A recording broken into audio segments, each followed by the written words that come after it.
बुराई करने वाला तोता।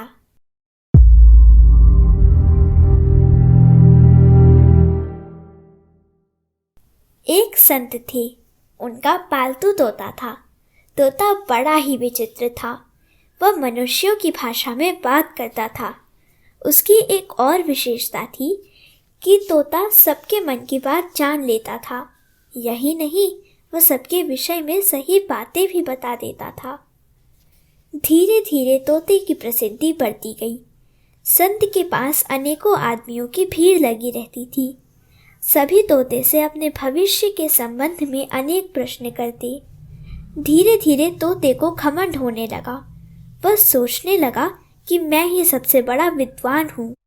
घमंड का फल यह हुआ कि उसे सभी आदमी अपने से नीचे दिखने लगे। अब वह दूसरों के गुण कम, दोष अधिक देखने लगा।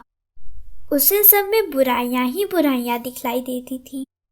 एक बार किसी राजा ने संत को बुलाया। संत अपने साथ अपना तोता भी ले गए। जब वे चलने लगे तो राजा से अपने तोते का भी परिचय कराया। उसकी विशेषताएं बताईं। सभी को यह जानकर अचंभा हुआ कि तोता सभी प्रश्नों का उत्तर दे देता है, सभी के बारे में ठीक ठीक बताता है। राजा ने सबसे पहले अपने बारे में पूछा। तोता बोला, राजन, आप रानी से लड़ते रहते हैं। राजा चुप हो गए। फिर उन्होंने अपने दरबारियों के विषय में पूछा। एक एक के बारे में तोते से बताने को कहा। तोते का स्वभाव बन गया था दूसरों की बुराई देखने का।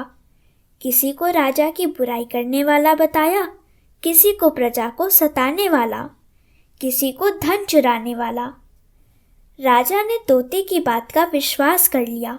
उन्हें बड़ा गुस्सा आया कि उनकी मंत्री अच्छे नहीं हैं।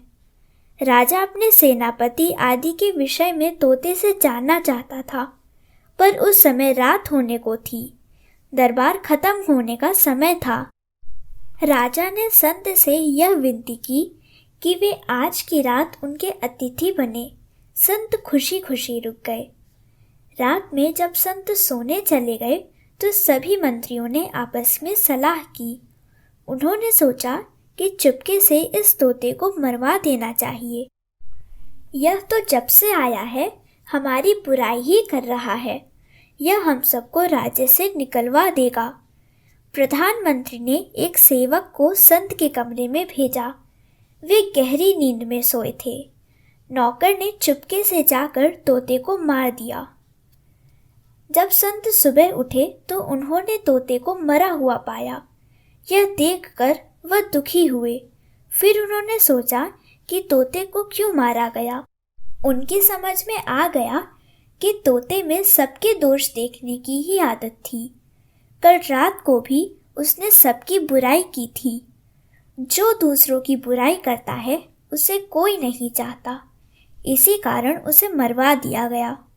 दूसरों की निंदा करने वाला सबसे घृणा और तिरस्कार ही पाता है। अगर आपको हमारी यह वीडियो पसंद आई हो तो इसे लाइक करें, कमेंट और शेयर जरूर करें और हमारे YouTube चैनल ऋषि चिंतन को सब्सक्राइब भी कर लें। साथ ही बेल आइकन को भी दबाएं ताकि आपको आने वाली वीडियोस की नोटिफिकेशंस मिलती रहें। धन्यवाद।